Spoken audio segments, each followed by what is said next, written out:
A look ahead to what's happening and shaping up to be an epic Week 6 in the NFL in prospect. One rematch in one of the greatest games ever played. Last year's overtime playoff thriller in KC between the Chiefs and Bills. The Eagles put their unblemished record on the line against division foe Dallas on Sunday Night Football.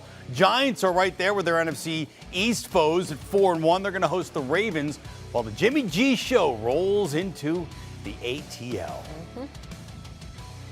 And for a first look at the biggest games of Week 6, we welcome in two-time Super Bowl champ Bryant McFadden. B-Mac, I'm not sure how the Bills and Chiefs can possibly live up to the hype in this one, but Buffalo are 3-point favorites on the road. The total is 54. What's your read on this one? Well, right now, my early read is the Buffalo Bills laying 3 points, and here's why. Defensively, we saw some letdowns, to say the least, from Kansas City this past Monday night against Derek Carr and the Las Vegas Raiders. This offense they will see on Sunday, led by Josh Allen, is better. They're more consistent. And the way that Josh Allen is playing, I mean, he's probably the favorite in regards to the MVP conversation right now. He's not only the best quarterback, but arguably could be said he could be the best runner as well when he's making things happen with his legs. But now seeing Gabriel Davis is healthy. He is the big play threat for their offense. You can't forget about Stephon Diggs. They have everything you would want to have plus more in regards to their offense, but it all starts and stops with Josh Allen. Now, in regards to Pat Mahomes, I think he will find success. He will have success. He will give some numbers. But ultimately, for me, the final say-so and why I'm taking the Bills laying 3 points, I trust Buffalo's defense more so than KC's defense. Von Miller has been a big-time plus for their defense. And yes, they're dealing with injuries, but they've been able to cover up some of those injuries with unique depth and guys just playing extremely hard and playing well. So I think they will get the necessary stops to be able to give Josh Allen extra possessions to be able to cover this spread of 3 points. The Chiefs definitely better figure out how to stop the run. Josh Jacobs ran all over them last night, and they're up against,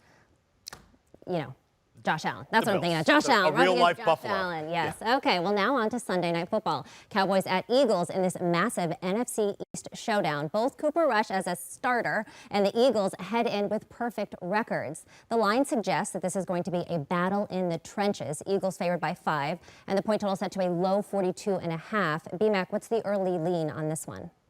Yeah, early lean is attacking the total. Give me the under. I do believe as well this will be a battle in the trenches. Both defensive lines have been outstanding. Both offensive lines have done what they're supposed to do, and that's why we're seeing pretty good running from both sides. And I think that has to be the storyline in the calling card, especially with the Dallas Cowboys. You don't want to put the ball in Cooper Rush's hands. Granted, he's done a pretty good job in being smart with the football, but he's not that type of quarterback. And then in regards to Philly, they're at their best when they're running the football. So I think it's imperative that both offenses try to establish the ground and pound attack, which is good in regards to utilizing the clock. But then also both defenses have been really, really good. So I think this will be a defensive-minded game. I think both teams will try to run the football. And because of that, give me the total. You see it's very low as well as 42 and a hook right now.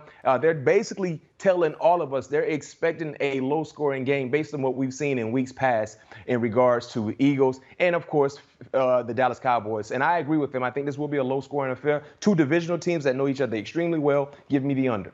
It looks like the NFC East might be back, which is good. It's been a while since the East has been any good at all. Jets offensive coordinator Mike LaFleur, he's the younger brother of Packers head coach Matt LaFleur.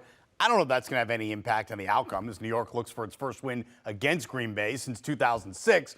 But the Pack did look pretty bad in London last weekend. They're giving 7 to the Jets. That's a team going for 3 wins in a row. What's the early play on this one, B-Mac? Well, my early play with this game, granted, this is a huge game for both teams. Granted, a letdown to say the least for Green Bay, and the Jets trying to continue to stack victories.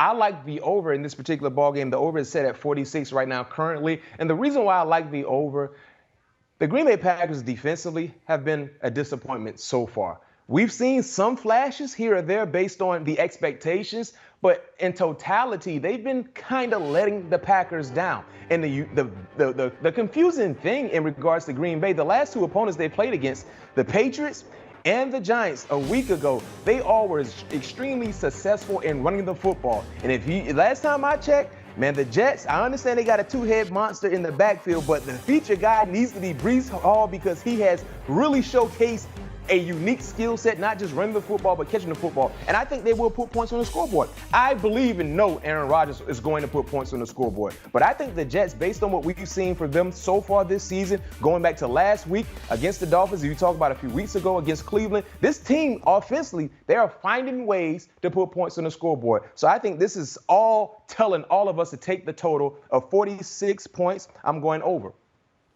All right, next up, the Ravens are 5-point favorites over the Giants. It's an unusual line given that the Giants are 4-1 and playing at home. A home team who's 4-1 or better has been a home dog of this large of points 3 times since 1966. Is there any reason to take the Giants and the points here?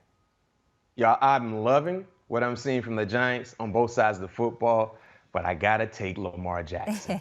I'm taking the best player on the field, and that's Lamar Jackson. The thing about the Giants, when you look at the teams they've played against, you know, they've been able to find a way to win, but they haven't seen a guy like Lamar Jackson. And get this, the Baltimore Ravens, they're starting to get healthier based on what we saw in the beginning of the year. Lamar Jackson is going to be an issue for the Giants, and then defensively, that was the Achilles heel for the Baltimore Ravens, right? The letdowns in the secondary, not putting pressure on opposing quarterbacks. But what we saw this past Sunday, adding JPP was a big-time blessing for their team defensively because he knows how to rush the quarterback, and he has really brought the troops together on that side of the football field. And they're starting to play with a different energy, the energy that we have grown accustomed to seeing from the Baltimore Ravens and on the defensive side. So I think defensively is going to be an overmatched type ball game for Daniel Jones. I love what Saquon Barkley has been able to do, but get this, Daniel Jones hasn't really thrown the football around the field at all because they've been able to run the football. I think they will have issues running the football. And then if you look at his cast of pass catchers, not the usual suspects that we thought we would see, other guys that have really stood up to the challenge. I think this challenge will be too big for them. So give me the Ravens and Lamar Jackson. Giants 4-1. Home dogs. Not a lot of respect from the odds makers or even BMAC here. The last time the Niners won in Atlanta, Terrell Owens had 3 touchdown catches. Oh. The year was 2001. Terrell Owens isn't walking through that door this weekend at the Benz, right? Jimmy G, though, is.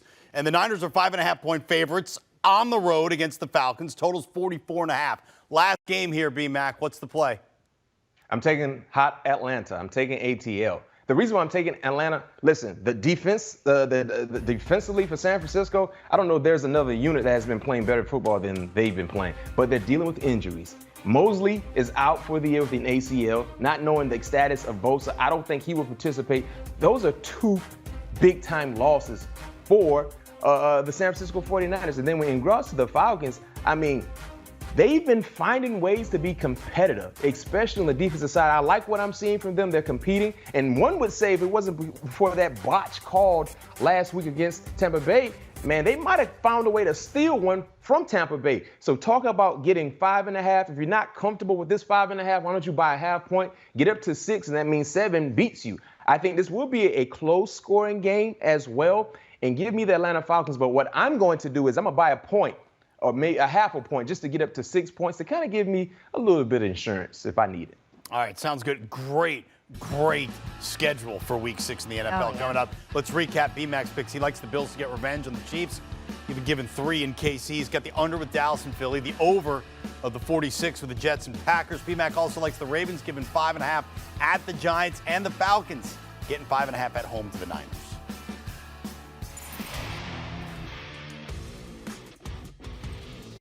Mac, you said last night that you got to squeeze the orange to get the juice. Well, Russ and I, we're feeling a little bit parched here, and we like to squeeze the books. Need some vitamin C. Yeah, so tell us what your parlay is for Week 6.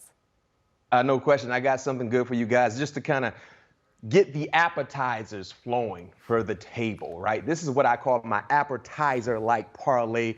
A nice 4-legger. You see Tampa. Unfortunately, my Pittsburgh Steelers are not looking pretty good right now until I see otherwise. I think that's the team you might want to lay some money on based on who they're playing. Give me Tampa covering the 8 points. Cincinnati playing against the Saints. A huge win, a definitely last week, a must-win type situation for the Saints. But I think Cincinnati will have a little too much for New Orleans this particular week. Give me Cincinnati covering the spread. Of course, the Cowboys and the Eagles, I love the under. And then we top it off with Buffalo laying 3 points. And like I said, guys, I'm a person that believe in buying points. If you have any issues with my parlay, and if you can buy some points, you can buy it down or buy it up, do so. Just whatever it takes for you to feel comfortable in putting your money on the line, do that. That is the two-time Super Bowl champ dropping champion-level picks on us, Bryant McFadden. Thank you so much. Thank you. Go ahead and recap this parlay. Well, we're taking the Bills -3, Bucks -8, Bengals -1.5, and the Cowboys and the Eagles under 42. That is a plus 1,292. When he said he was squeezing the juice, he wasn't lying. Ready to cash on this one. Do you want a sports network that delivers everything that matters about the game? The highlights, the picks, the instant analysis, no yelling, no fake debates, no politics. Hit the subscribe button and never miss a moment.